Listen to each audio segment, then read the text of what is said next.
Leo tarehe 16 ya mwezi wa 9 mwaka 2025, Mahakama Kuu ya Tanzania katika masijara ndogo ya Dar es Salaam imeendelea kusikiliza kesi ya uhaini ya Jamhuri dhidi ya ndugu Tundu Antipas Mughwai Lissu, na leo mahakama imekuwa inaendelea kupokea maelezo kutoka kwa ndugu Lissu kuhusiana na pingamizi zake ambazo ameziweka dhidi ya mashtaka ambayo yanamkabili, na yakilenga kabisa katika kushambulia ile hati ya mashtaka pamoja na taarifa ya mashtaka ambayo kwa sehemu kubwa ni kwamba anasema ina upungufu mkubwa sana wa kisheria, na kutokana na upungufu huo basi inabidi mashtaka haya yatupiliwe mbali au yafutwe kabisa na yeye aweze kuachiwa kuwa huru.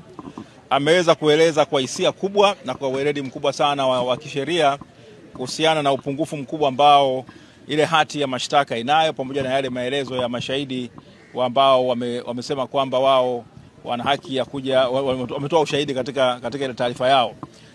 Ameonyesha kwamba kuna miongozo mizuri kabisa ya Mahakama Kuu ya Tanzania katika kesi ya Gray Chipaka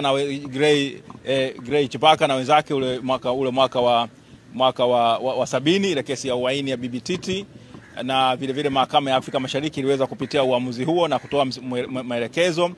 Hali kadhalika katika kesi ya Atibu Gandhi na wenzake ambao walifanya uhaini dhidi ya Jamhuri ule mwaka wa 83, kesi ambayo iliamuliwa na Mahakama Kuu na baadaye Mahakama ya Rufaa ya Tanzania chini ya Jaji Mkuu wa wakati ule Francis Nyalali, ambazo zote ziliweka msisitizo kwamba ile hati ya mashtaka lazima ikidhi vigezo ambavyo vimezingatiwa, ikiwa pamoja na taarifa ya kosa, vitendo gani ambavyo nia ile kufanya kosa, alikadhalika na vitendo vyenyewe vya kufanya kosa hilo. Kwa hiyo Lissu ameweza kuonyesha kwamba hiyo hati haionyeshi makosa ambayo ameyatenda na hakuna kosa lolote lile, kama ambavyo jana alisema kwamba kwa taarifa ya maneno yale ambayo aliyasema tarehe 4 mwezi wa 3 mwaka 2025, ukiangalia kwa ujumla wake katika nchi ya vyama vingi na nchi ya demokrasia, mtu ambaye amezungumza maneno haya hawezi kuchukuliwa kuwa ni muhaini, kwa hiyo yeye hana kosa la uhaini. Na vile vile akashambulia taarifa za mashahidi ambao wengi ni maafisa wa polisi ambao kwa sehemu kubwa amesema kwamba walijiandikisha wao wenyewe maelezo yao bila kuzingatia kwamba maafisa wengine wa polisi hawakuweza kuandika maelezo yao. Hali kadhalika wale mashahidi ambao mahakama ilikuwa imeamuru kwamba maelezo, majina yao na sehemu zao wanakotoka au ndugu na jamaa na marafiki ambao wanahusiana nao wasitajwe, basi wametajwa. Kwa hiyo ameweza kuonyesha kwamba kutokana na upungufu mkubwa wa kisheria, basi mahakama hii isisite, itende haki, na kwamba iweze kuhakikisha kwamba hiki ambacho kinadaiwa kwamba ni uhaini kionekane si uhaini, kwa sababu hakuna kosa kama ile kutokana na maelezo yale ambayo ameyafanya, na hivyo yaweze kuachiwa huru. Amewasihi sana majaji watende haki na kusimamisha ukiukwaji mkubwa wa haki zake za kiraia ambao unafanywa kwa yeye kukaa ndani mahakamani gerezani kwa muda wa zaidi wa siku 160 na 62. Sasa ndio alivyosema. Sasa kingine ambacho ni kama afisa wa mahakama na vile vile mtu ambaye nimezingatia, nimekuwa nikiangalia kesi hii, na kama mwanasheria mkuu wa Chama cha Demokrasia na Maendeleo, napenda kusema kwamba muhimili wa mahakama ni muhimili huru. Askari polisi wanapokuja katika muhimili wa mahakama hawana mamlaka ambayo wanafikiria wanayo ya kuweza kuwashika watu na kuwatoa watu katika viunga vya mahakama. Ni watu wana haki ya kuja mahakamani kwa mujibu wa Katiba ya Jamhuri ya Muungano ya Tanzania. Kama watu wamejaa, taratibu za kuweza kuweka sehemu nyingine zinatakiwa zifuatwe. Tumekubaliana kwamba watu wanatakiwa waweze kuja mahakamani, wakishajaa basi sawa, ni kweli wataweza wasiweze kuingia. Lakini vitendo vya kuwapiga watu huko barabarani na wengine kuwazuia vinakiuka haki za kiraia za wananchi wenzetu. Polisi lazima wafahamu kwamba hawa ambao mnawapiga ni Watanzania kama wao ambao walivyo, au ni wanadamu kama wao walivyo. Nimeona kuna wenzetu ambao wana kampeni yao inasema kazi na utu. Utu gani kama huo ambao mnaofuata mnaruhusu matendo kama haya ya kupigwa watu kama ambavyo video za jana zimeonyesha? Kwa hiyo vile vile tunasema kwamba muhimili wa mahakama lazima usimame imara kuhakikisha haki za raia kuja katika mahakama na kuweza kufanya nini, kusikiliza kesi mbalimbali. Mahakama lazima ijipambanue. Ndio maana katika sehemu nyingine tunapigania kwamba muhimili wa mahakama uwe na askari wake wenyewe, au askari polisi au yote anayekuja hapa, yeye nguvu zake za kipolisi zinaishia nje ya geti la polisi. Sasa yalitokea Kisutu, yametokea hapa katika mahakama kuu hii. Huku ni kuifedhesha mahakama, huku ni kuinyanyasa mahakama. Kwa hiyo mimi kama afisa wa mahakama mzoefu kabisa wa muda mrefu, alikadhalika kama mwanasheria mkuu wa chama, lakini vile kama mtu ambaye ni raia wa nchi, haya matendo kwa kweli yanaidhalilisha nchi yetu. Kwa hiyo tungependa kwamba wakuu wote wa vyombo vya usalama wazingatie hilo. Jaji mkuu, jaji kiongozi, jaji mfawidhi, wote na majaji wote lazima walinde heshima ya mahakama na kuisimamia. Na sisi kama mawakili tutapiga kelele na kupinga haya yote yanayotokea. Haijengi heshima kuona kwamba kuna watu wanapigwa virungu katika karne hii ya 21. Mwaka 2025 kuna raia anapigwa nje kama mtu anaua nyoka. Kwa kweli inaidhalilisha nchi yetu, heshima ya nchi yetu. Video zote zinazunguka dunia nzima na kuonyesha ukatili mkubwa kama huo. Nasema kwamba haya ni matendo machafu ambayo havumiliki katika nchi ambayo inasema kwamba inafuata demokrasia. Na wale wanaosema kama ni utu, naomba kwa mara ya kwanza wajifunze kuwa watu na waache kutenda matendo hayo machafu. Asante.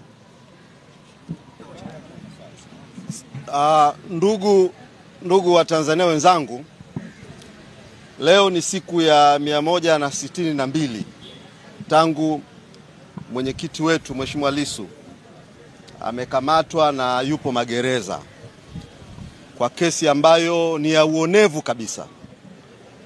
Hata waliomshtaki, wanaomtuhumu wanajua kesi hii ni ya uonevu kabisa. Na katika utetezi wake leo Mheshimiwa Lissu ameiambia mahakama kwamba kwa siku 162 na kwa mashtaka na ushahidi huu usio na kichwa wala miguu umemweka kwenye kuta za gereza kwa uonevu kabisa. Hili jambo linatia uchungu na huzuni sana. Pamoja na hayo, mwenyekiti ametoa darasa zuri sana la sheria. Tunahitaji utawala wa haki, mahakama itende haki na hatupendi na inatupa huzuni kuona kitendo hiki cha uonevu kinachoendelea. Sasa nirejee mambo kadhaa. Kesi hii imeahirishwa mpaka tarehe 18, kwa maana ya kesho kutwa. Tarehe 18 tutarejea tena kwa ajili ya kuendelea na kile ambacho mawakili wa serikali wameomba kwa ajili ya kujibu yale ambayo Mheshimiwa Lissu ameyasema. Jana tulishuhudia vipigo ambavyo jeshi la polisi walivifanya kwa Watanzania, wanachama na wengine sio wanachama, walikuja tu kufuatilia kesi hii. Lakini pia tulishuhudia kitendo kibaya kilichofanyika ndani ya viwanja hivi katika fensi hii kwa afisa wa mahakama ambaye ni wakili mwanasheria Deo Mainyila. Alifanywa kitendo kibaya akiwa afisa ndani ya eneo lake la kazi. Jambo hili limetufedhesha. Nirejee yale niliyosema awali. Hata taarifa iliyotolewa na Afande Muliro ilikuwa ni taarifa ya uongo. Hakuna mwanachadema ambaye anakuja hapa agombane na polisi. Hakuna mtu anatoka nyumbani aje agombane na polisi hapa. Hakuna mwenda wazimu huyo anayetoka nyumbani aje agombane. Watu wanakuja kufuatilia kesi, na kesi hii ina interest ya umma. Kwa hivyo tunalisii jeshi la polisi, watu wanapokuja msifanye matendo yanayotia aibu ya kupiga watu, na wakati mwingine mnafanya kuwazuia watu kwa design. Mnaweka magari yenu huko na kuambia watu wasiingie humu ndani. Sasa majaji wametoa uamuzi mdogo baada ya Mheshimiwa Lissu kuregister swala hili, na askari walipoulizwa kwamba kuna zuio lolote mmeliweka la watu wasizuiliwe kuingia humu ndani, wamesema hawajaweka zuio. Wamekana, wamesema hawajaweka zuio. Sasa kwa sababu hiyo basi niwaeleze na kuambia wanachama wote, njooni mahakamani mfuatilie shauri la mwenyekiti wenu. Njooni. Na polisi, tafadhali msituchokoze. hatuji kufanya fujo. Njooni, tutakapojaa ndani, basi wale waliopo nje watakaa kwa utulivu. Ni wajibu wenu kufanya hiyo crowd management, muifanye vizuri, mko trained ku manage crowd. Kwa hiyo wale ambao watakosa nafasi ndani, hatutagombana, warundikane ndani. Watakaa kwenye majani huku, watakaa nje vizuri bila kubugudhi mtu yoyote. Msituchokoze. Na wanachadema na Watanzania, tusikubali kupigwa kama kuku. Tusikubali kupigwa kama kondoo, sio sawa. Tusikubali. Tukipigwa shavu la kwanza, geuza la pili. Lakini kabla hujapigwa ile shavu la pili, isikilize sauti ya Roho Mtakatifu inayokuambia polepole, yafuate hayo maelekezo ya Roho Mtakatifu. Kwa hivyo polisi, tafadhali tueleweni na mtusome kwamba tunakuja kufuatilia kesi ya mwenyekiti wetu. Hatuji kugombana na mtu. Tutakapokuwa tumekuwa wengi, basi mtupange, kaeni chini, tutakaa. Simameni hapa, tutasimama. Lakini sio kuwapiga watu na marungu kama vikuku hivi. Msitufanyie hivyo tafadhali sana. Tuheshimiane hapa mjini. Tunafuatilia kesi ya mwenyekiti wetu, tutakuja, tutaketi kwa amani na tutaondoka zetu kwa amani. Kwa ninyi ndio msituchokoze. Maana sisi hatuji kuchokoza mtu, tunafuatilia kesi hii. Watu wanasafiri kutoka mikoani, kutoka Singida, kutoka Mwanza, kutoka wapi? Mbeya, Bukoba, wamelipa nauli zao kufuatilia kesi ya mtu anayempenda. Halafu mnakuja mnawapiga watu kama kuku namna ile. Hii sio sawa, sio sawa. Ninyi ndio mnaotuchokoza na ninyi ndio mnaleta fujo. Lakini sisi tunapokuja, tunakuja kwa utulivu, kwa amani kufuatilia. Kwa hivyo wanachama, kwa sababu walipoulizwa na majaji kwamba wameweka zuio, wamesema hawajazuia mtu yoyote. Kwa hiyo njooni, mtakapofika ukumbi ukijaa, hatutangangania kuingia ndani, tutakaa nje. Jeshi la polisi, ninyi mmefundishwa kumanage crowd. Mtupange, tukae, tutakaa chini, tusimame, tutasimama. Alafu kesi kisha, viongozi tutakuja, tutatoa briefing, then watu wataondoka kwa amani. Au sio jamani? Mungu awabariki, tuonane tarehe 18 saa 3, tuje kwa wingi sana kufuatilia kesi ya mwenyekiti.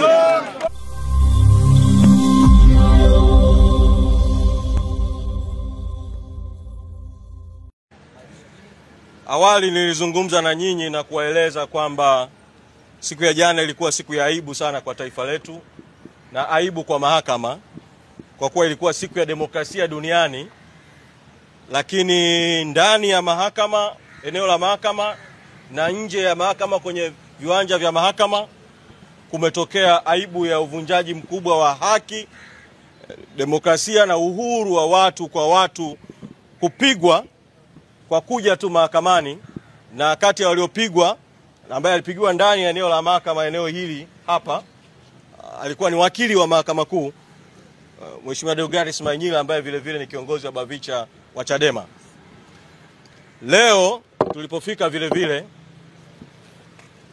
hali imeendelea kuwa tete, kwa maana ya mahakama kuwekwa kama vile iko gerezani. Takuwa mmeshuhudia namna ambavyo polisi wametanda, sio tu eneo la mahakama nje hapa mlangoni, bali kuanzia barabarani, uko kwenye barabara zinazokuja eneo la mahakama. Na polisi wanafanya kazi isiyokuwa ya kwao ya kuambia watu kwamba mahakama ndani imejaa, kwa hiyo warudi nyumbani. Kwa hiyo wanaondolewa warudi nyumbani. Na ndani ya mahakama yenyewe kuna nafasi ziko wazi za watu kukaa, lakini vile vile kuna watu waliojaa mule ambao sisi tukiwaangalia kwa sura, tuna wanachama wetu wakiwaangalia wanasema kuna askari wamejazwa kule wakiwa na nguo za kiraia kule mahakamani. Sasa tumewaita kuwajulisha mambo mawili au matatu kutokana na hali hiyo. La kwanza, sisi viongozi pamoja na wanachama na wapenzi wa haki na demokrasia tuliokuwa ndani ya mahakama tumeamua kutoka mahakamani ili kutuma ujumbe. Kama vyombo vya dola vimeamua kuiendesha kesi gizani, basi waiendeshe gizani. Kwa tumetoka ndani ya chumba cha mahakama.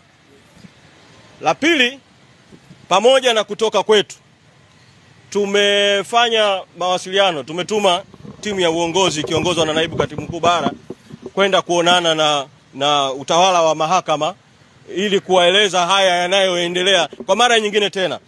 Tuwaeleza jana, tumewaeleza leo asubuhi, kuwaeleza tena kwa mara nyingine juu ya yanayoendelea. Mrejesho niliopewa ni kwamba maafisa wa mahakama wamesema watashuka hapa chini ili kuwazungumza na askari polisi kuruhusu watu kuingia. Lakini hili peke yake halitibu tatizo, kwa sababu kuanzia asubuhi askari wanaruzuia watu kutokea mbali na kuambia warudi nyumbani. Namna pekee ya kudhibiti hii hali ni kuondoa hii hali ya kuwa mahakama kama vile imewekwa gerezani na jeshi la polisi na kuzuia watu kuingia, na kuweka utaratibu ambao utaruhusu nafasi ziko wazi watu kuingia. Lakini si tu nafasi ziko wazi watu kuingia, chumba cha mahakama kina idadi ambayo ikijaa imejaa. Lakini mahakama hii haina chumba kimoja peke yake cha mahakama. Ina chumba namba 2, ina chumba namba 3, na mahakama inaweza kufanya utaratibu tu. Na hili si jambo litakuwa jipya. Zipo mahakama zilizokuwa na kesi ambazo zilikuwa na maslahi ya umma, ziliweka TV screen katika vyumba vingine vya mahakama ili kile chumba kimoja kikijaa bado kuwe na fursa ya kuweza watu kushiriki kwenye shauri kupitia vyumba vingine vya mahakama. Kwa hilo ni jambo la pili ambalo naamini kwamba likifanyika litaongeza idadi ya watu, baada ya lile jambo muhimu zaidi la kuirusha hii kesi live kuonekana kama linawekewa vikwazo hivi, wakati haki inatakiwa itendeke na haki ionekane ikitendeka, hasa kwa kesi kama hii yenye maslahi ya umma.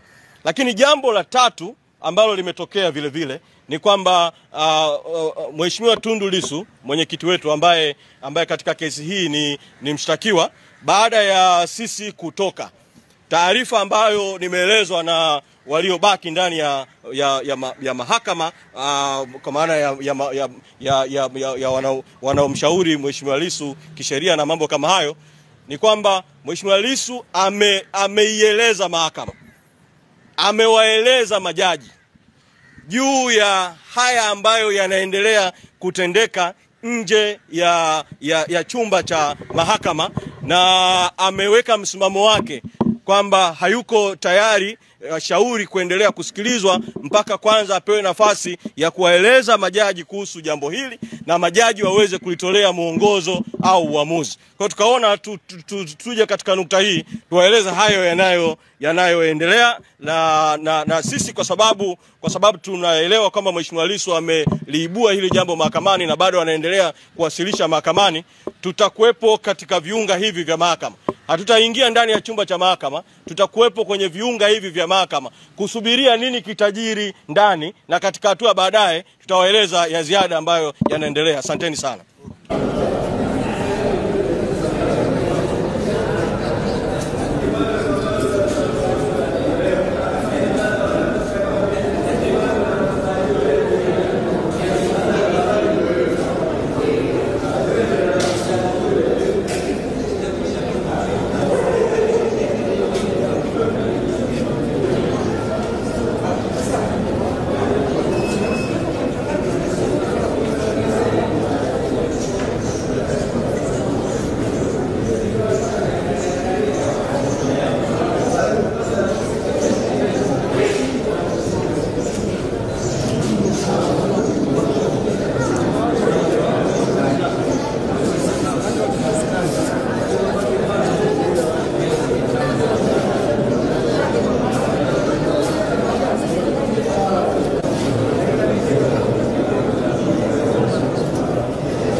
naitwa Deogratias Cosmas Mahinyila, ni wakili wa Mahakama Kuu na mahakama zilizo chini yake.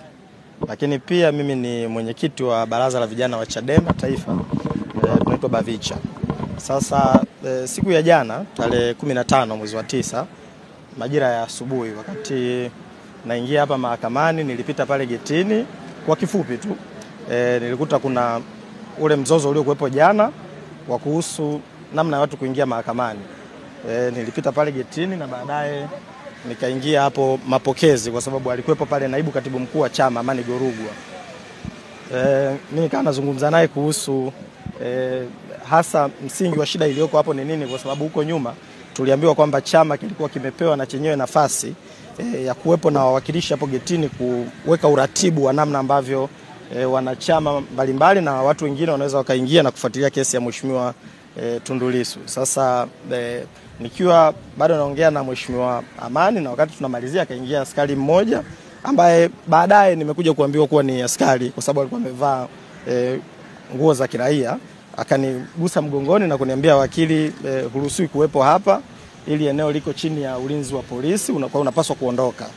Na mimi kiukweli nilimuuliza kwamba siruhusiwi kuwepo hapa, niende wapi? Unafahamu kama mimi ni wakili na unafahamu kama hapa nilipo ni sehemu ya eneo la kazi yangu. Wewe ni nani unaniambia niondoke, na niondoke kwenda wapi?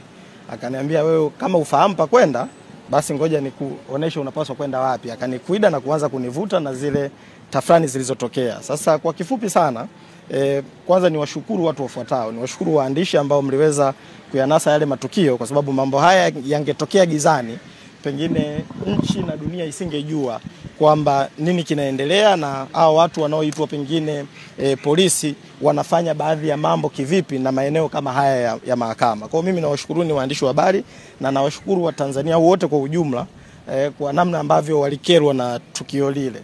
Lakini pia naomba nikishukuru chama cha mawakili Tanganyika. Tumeona hatua walizochukua na tunaamini leo kuna vikao vingine. Baraza la uongozi jana lilikaa kwa dharura na leo pia litaendelea. Baraza la uongozi la chama cha mawakili Tanganyika wamechukua hatua na naamini kuna mambo kadhaa watayafanya. Kuna hatua kadhaa watazichukua kuhusu tukio lile. Lakini pia niwashukuru mawakili mbalimbali, mawakili kutoka mtandao wa watetezi wa haki za binadamu, walituma wakili Poke Sabo, mawakili kutoka kituo cha sheria na haki za binadamu walituma mawakili, na pia chama cha mawakili pia walituma mawakili pale Central Police. Sasa mara baada ya kufika Central Police na ile tafrani iliyotokea hapa, nilihojiwa kwa kosa la kufanya fujo mahakamani. Ni kosa ambalo ni kituko kusikia kwamba eti wakili amehojiwa kwa kosa la kufanya fujo mahakamani, na polisi wameniambia kwamba bado wanaendelea na uchunguzi wa kosa hilo. Kwa hiyo pengine na wenyewe kuna hatua watazichukua, lakini vyovyote itakavyokuwa, mimi kama wakili na mimi kama afisa wa mahakama naomba tu niseme yafuatayo.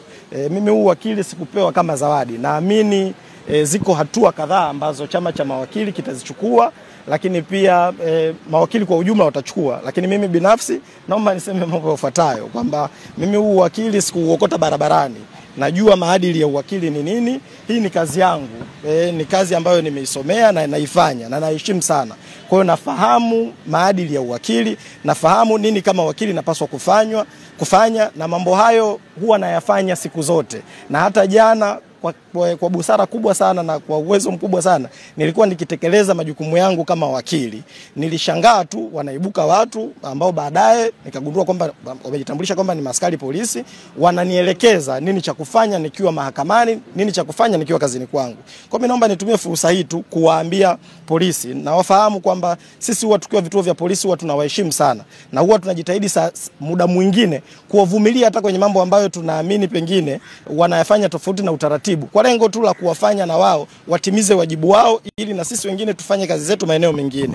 Sasa naomba tu niwaambie polisi, mimi binafsi na kama nilivyosema naamini matamko mengine yatatolewa na vyombo mbalimbali ikiwemo chama cha mawakili Tanganyika. Mimi binafsi mapolisi hawawezi kunielekeza chochote nikiwa kazini kwangu. Mimi ni afisa wa mahakama, hawana la kuniambia kuhusu kazi yangu. Cha zaidi tu mimi kama afisa wa mahakama nikiwepo hapa mahakamani na uwezo wa kuwasaidia polisi mambo kadhaa, kwa sababu sitegemei kwamba kirahisi tu polisi anaweza akawa anamjua hata jaji, kama jaji amevaa suti hajavaa joho lake. Kwa mimi naweza nikaa kwenye nafasi nzuri ya kumwambia askari polisi, pengine kaeni pembeni, kuna jaji anapita, yule anakuja. Kwa mimi ni afisa wa mahakama, na pengine huko duniani kwa wenzetu kwenye nchi zingine Ndio maana mahakama zina mapolisi wake, zina watu ambao wanailinda mahakama. Kwa mambo yaliyotokea jana yanatuma picha kubwa sana. Pengine siku nyingine hata mashahidi huko mahakamani wanaweza kawa hawana confidence ya kutoa ushahidi wao wakiwa huru, kwa sababu wanaamini pia mapolisi wanaweza wakafanya chochote wakiwa mahakamani. Kwa mimi binafsi naomba niseme na niweke kwa uwazi kabisa kwamba naifahamu taaluma yangu na siwezi kukubali kucompromise chochote zaidi ya kwamba nitakachokifanya ni kulinda maadili ya uwakili, maadili ya kazi yangu, kwa sababu ni kazi ninayoipenda na ninayoiheshimu. Na yeyote ambaye atataka kutweza utu wangu, atakayetaka kunifanya pengine mimi nikaishi tofauti na miiko ya taaluma yangu, nitajitahidi kwa njia yoyote kumuonesha kwamba jambo hilo silikubali, na sitakuwa tayari kwa kweli kupiga magoti kwenye jambo ambalo pengine linaweza likatweza taaluma hii, sio leo tu, hata katika vizazi vijavyo. Lakini jambo lingine ambalo natamani kutumia fursa hii kulisema ni kwamba ni lazima kuna mazoezi ya kisheria tuyafanye. Kama nilivyowaambia, na mimi pia na sisi pia mawakili huwa tuna mawakili wetu, kwa sababu hili jambo limenikuta mimi, naamini tunaendelea kushauriana na mawakili wenzangu, hatutaki kuruhusu jambo hili liishe kama lilivyo. Naamini kuna mazoezi kadhaa ya kisheria tunaweza tukayafanya kuhusiana na tukio lililofanyika hapo kesho. Kwa hiyo tuupe muda nafasi, lakini kwa hatua ya sasa naomba tu itoshe kusema kwamba yale yaliyotokea jana wote mmeyaona, na mimi binafsi niko imara.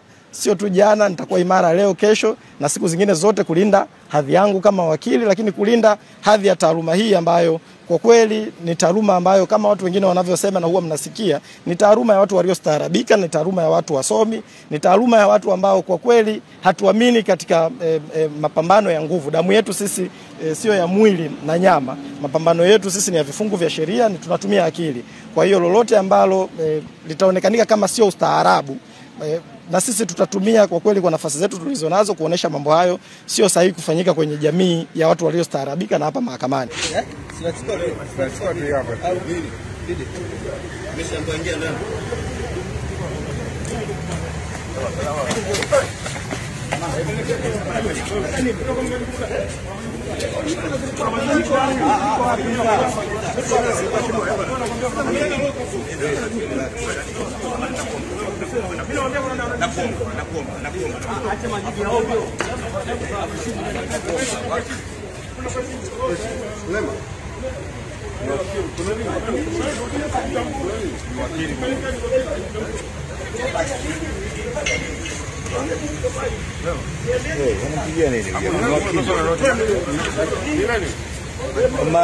Nani mwenyekiti wa vijana